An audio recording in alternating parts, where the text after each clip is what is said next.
starting a video orientation for a Seneca 37K. I will start on the outside, work my way into the inside, probably in a second video. Start with the hood. Hood latch, pretty simple. Pop it forward, there's one on each side. Go to the front, and then pull up.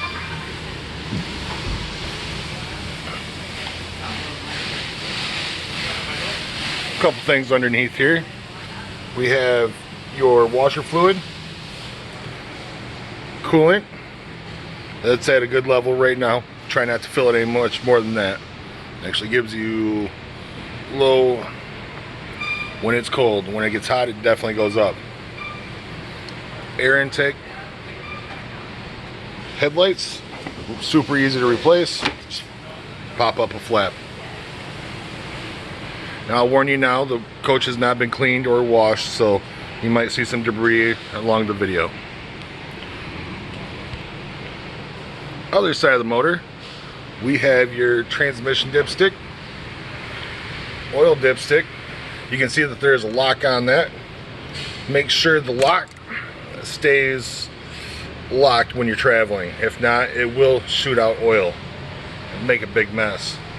Oil fill on the top, and this is going to be gallons, not quarts. Power steering fluid, and then a whole bunch of other stuff I won't get into in a video just because, well, we're not allowed to.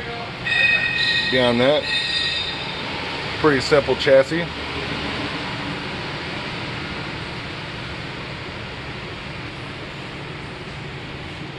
Then I'm gonna move down the side, open up every compartment, show you what's in it, explain what's in it, and move on from there. We'll start with big question everybody has, DEF, diesel exhaust fluid. There's a gauge on the dashboard. I will explain that more in the second video. That is needed to drive. If you ever run it empty, the coach will go into what's called limp mode, and it will not go over 15 or 20 miles an hour.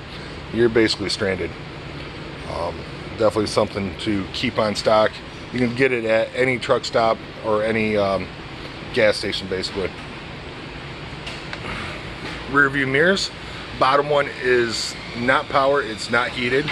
Top one is power and heated. Side view cameras. When you turn on your blinker, you're going to be able to see on your stereo that your blind spot's on the side there. First compartment, we have house batteries and chassis batteries. There are 4 house batteries, 2 chassis batteries. Not a whole lot to see in here. Well, not a whole lot you can see in here.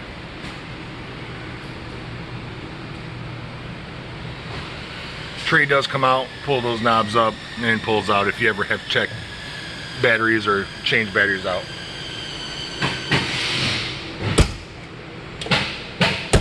All the doors are slammed shut, and they do shut kind of hard right now.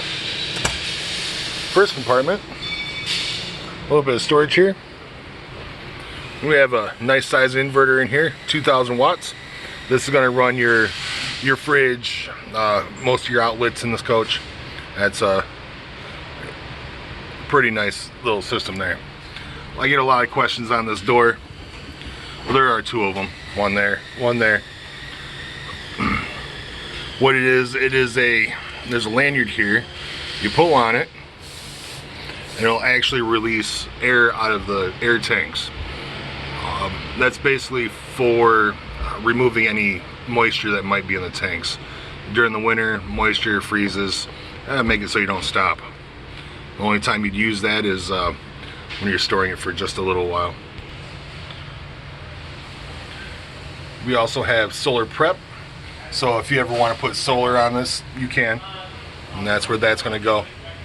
And then there's a panel up top that you'll be able to go into. Nice size space here. Big fan. I like the way these ones pass through. Go right behind it. Same compartment. We'll get into this cool box here.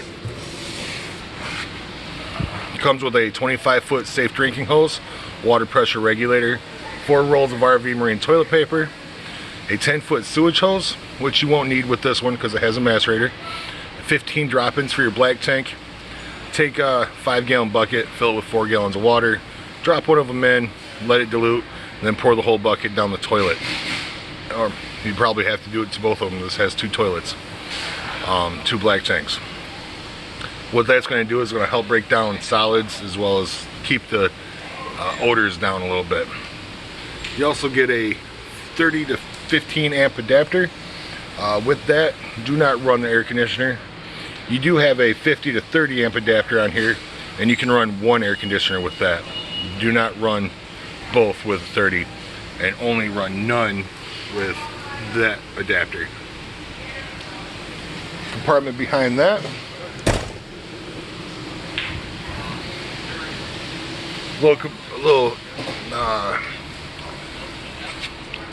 Little door here so you can actually dump your power cord down. I don't have it out that right now just because I'm in the shop. Hose reel on this, or hose reel, power cord reel. Switch for this is just to the right.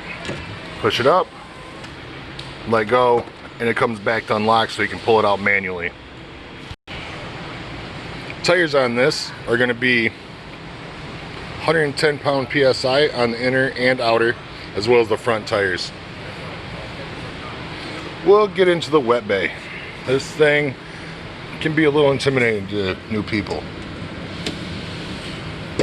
So I will go through that and explain everything real quick. So I paused the video so I could get a chair. Alright, so a lot of people see this as complicated.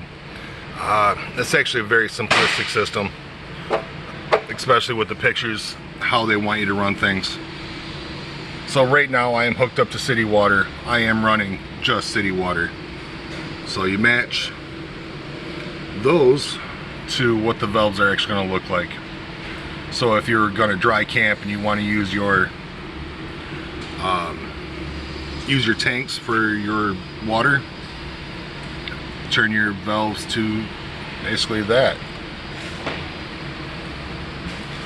And that was it. Just 1 valve on that one. Back to city water.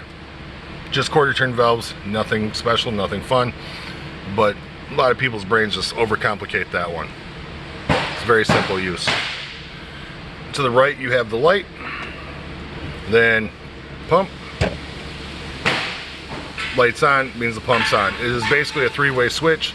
You have another place inside that you can use, turn on the pump, and you can also do that one from your phone on this coach.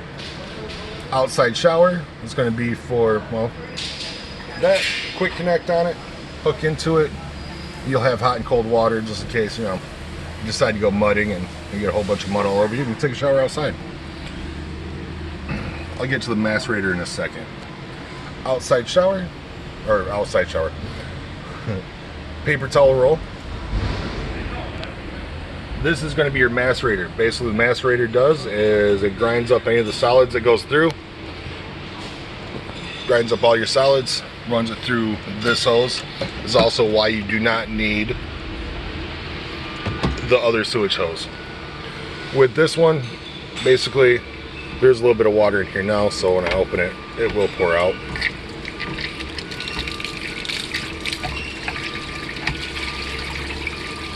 Take the lid off.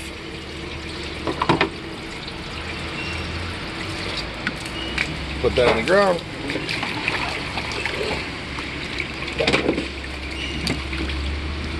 Or into your, where you're putting it. It does have a little bit of pressure when you turn it on, so I like to step on it, especially in my bay. Go up to it, push the macerator. Should be able to hear the grinding. I'm going for sound more than video right now. Okay, so it's not actually doing anything right now, which is okay because I haven't pulled any valves. On this one I have a gray valve here, right above that area. Pull that, you're gonna hear it change.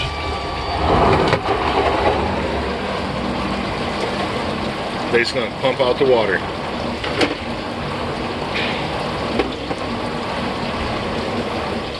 Kind of a cool little system. And that's the reason why I keep my foot on it, because it likes to go back. But once it's in a drain, you won't have that issue. Put a small brick or something on top of it, or a rock.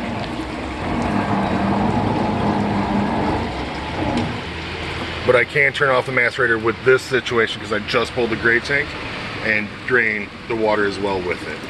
I don't have to run the macerator with just a gray tank. I do with black tank. I'm gonna let that one drain while we go through the rest. All right, so you do have 2 black tanks on this. And you have 2 black tank flushes. Basically hook up your sewer or city hose to this. It pressurizes the system, and it's an upside down sprinkler inside of your black tank. With that, it cleans any debris out. Make sure you're hooked up to your sewage where you're draining, the macerator on or off, or most likely on. Let it run and just keep running it while you're pushing water into the tank. That way you don't have to worry about anything clogging inside. And how you choose which tank this goes to for your black tank flush is right here. You have black 1, do that. Black 1, black 2, which way the valve is aimed at is going to be which one it is. Black 1 is going to be your front black tank, black 2 is going to be your rear black tank. And there are more of these valves around, and I will show you those as I get to them. You also have 3 low point drains here. Those are just basically for storage, winterizing. You don't have to worry about those too much. I like to drain all the water out of systems even when I'm storing it for a month, just because I don't like stagnant water in the units. It smells bad. It makes everything smell bad. Just quarter turn valves on them. It's going to be for your fresh water tank, so you can drain all your water out of your fresh tank, hot and cold. So that's just out of the lines themselves, from your faucets, from your showers, from your toilets, so you don't have stagnant water inside of your lines. Full house water filter wrench. There is no filter in it right now. We don't put them in there. We usually let the customers do that. That's a simple thing to do. Take your wrench, put it on, twist it off. I have pressure on the system right now, so there's water pressure. I don't want to open it right now. I'd like to turn off the water and relieve the pressure before I open that. But simple system. Compartment right behind the wet bay, you have your generator bay. Generator on this one, you will want to do your first oil. There are oil changes, there is maintenance. Your first oil change is going to be at 50 hours, 50. Every oil change after that is going to be 150 to 200 hours. And right now, let's see if I can get it to focus. Or, there we go. We have 0.3 hours on it. That's from us testing it, running it, making sure the generator runs the air conditioners and everything else. And a big one to really point out, there's a breaker switch here. Focus. Okay. So the breaker switch there, on the off position, this thing will run all day. It will never send power to the house. So if you ever have a problem where the generator is running and you're not getting power, always check here first. If you call us, that's what we're going to tell you to do. Whether, unless you say, yeah, I've checked that breaker, then we'll have you go somewhere else. You can start and stop it out here, push down to preheat and prime, because it does have a glow plug in it. It is diesel. I am not going to start it outside because it gets a little loud. It's a little obnoxious on the video. And you do have your exhaust. Don't rub your leg on it. It'll hurt. I don't have to tell you that, but it will hurt. You're going to have all your gauges, all your levels here. So how much it produces, weights.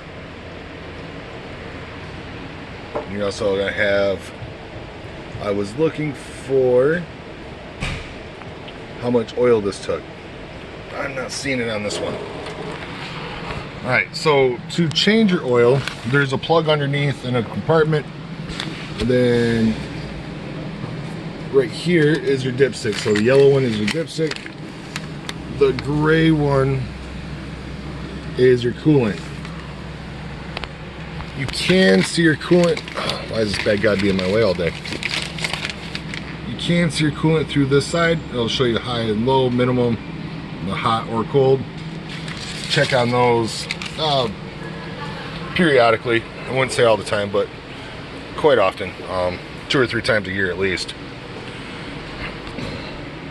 But pretty much your generator in a nutshell. Alright, so right behind the generator you have your water heater.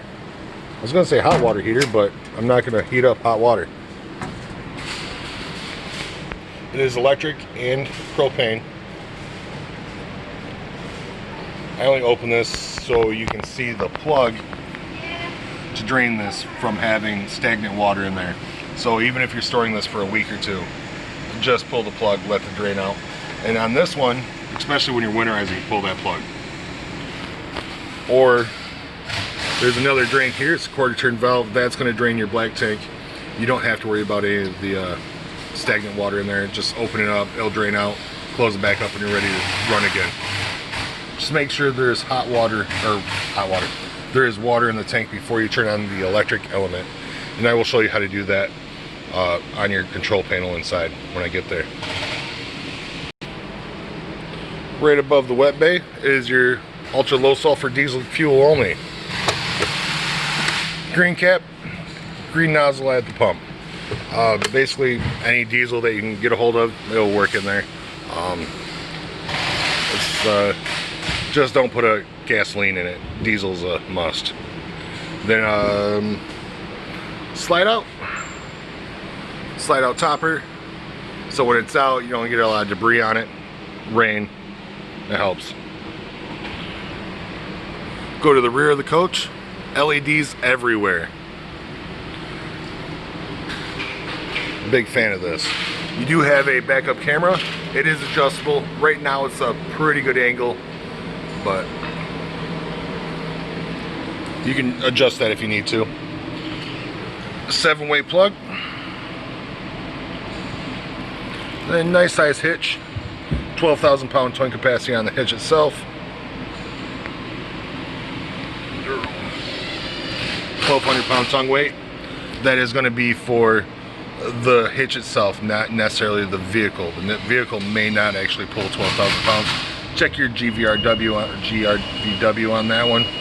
Gross vehicle weight and towing capacities. And that's going to be inside. Backup lights, those are cool, especially when you put it in reverse and you can't see it in the middle of a park. First, small storage. There is a light in here. Again, I said it earlier, it is dark in these, so it is dirty in these. We haven't cleaned it yet. We will.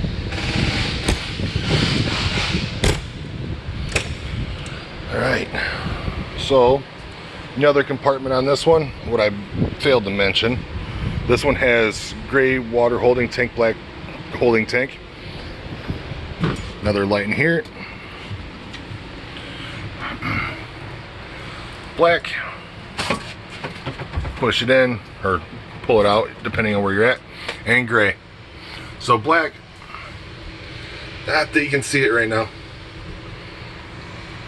but this is going to be for your back number 2 tank, number 2 black tank, number 2 gray tank. These are your empty ports for those. And you have number 1 gray tank on the other side in the wet bay. The lights themselves will turn off when I get inside, so I can feel free leaving those on. Propane tank. It is a full tank. Couple little things you need to know, big things. All the way open or all the way closed, just like your propane tank at home. In between, it tends to like to seep between after a long period of time. Fill port. You do have a gauge here. These wires tell me that there's a gauge inside as well. Alright, inside that, besides that, the only thing you need to know about is where it's at, because you're never going to fill it. You'll always bring it to somebody to fill. Quick release for propane.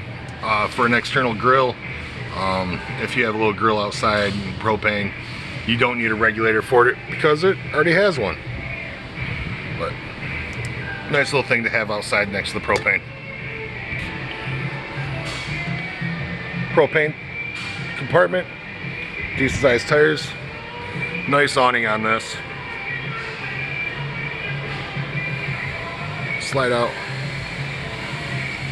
Again, we didn't see the second or the first black tank. We do have it here. So just in front of the tire, it's going to be that pass-through compartment where there is another black tank valve. You'll be able to see the black tank as well, and the rest of the storage. You can almost fit a kayak in here. It's really nice. I like it.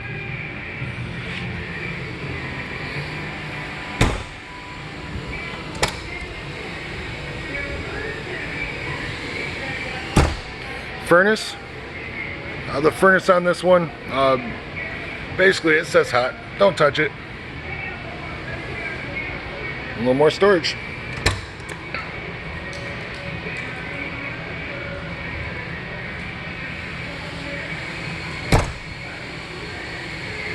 Side camera. Rest of the awning.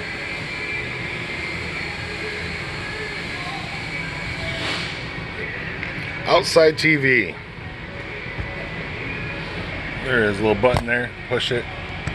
Here, do it again. Push it in. It'll pop out.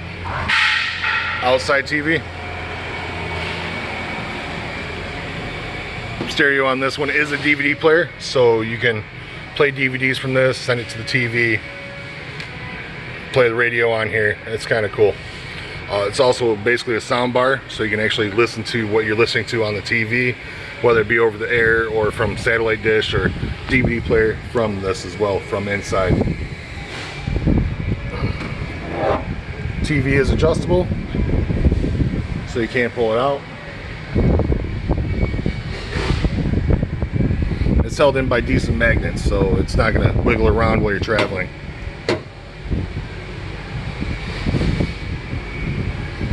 Both remotes, TV remote, stereo remote.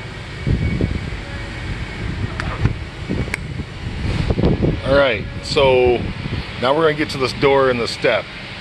So this door has a keyless entry. The code on for the keyless entry right now is 3715 BP. Now that is locked. I'm going to push on it. You're going to hear, you might click. Reason why is when you pull it out, it'll jam up the lock. So we want to make sure we push it in before we unlock it again. So 3715 BP. Or I missed it because I was looking through the phone. 3715. I did it again. 3715. Just having one of those days. 3715. There we go.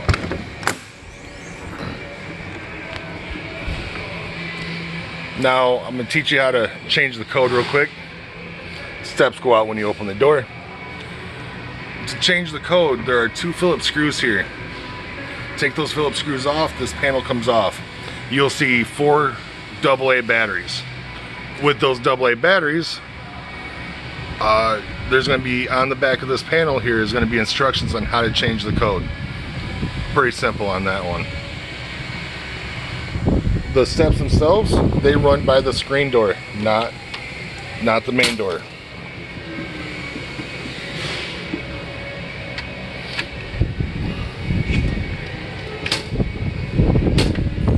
Ooh, a little windy in here today. Alright, you can also turn the steps off. Where is this one? There it is. Power step off. Once you turn that off, you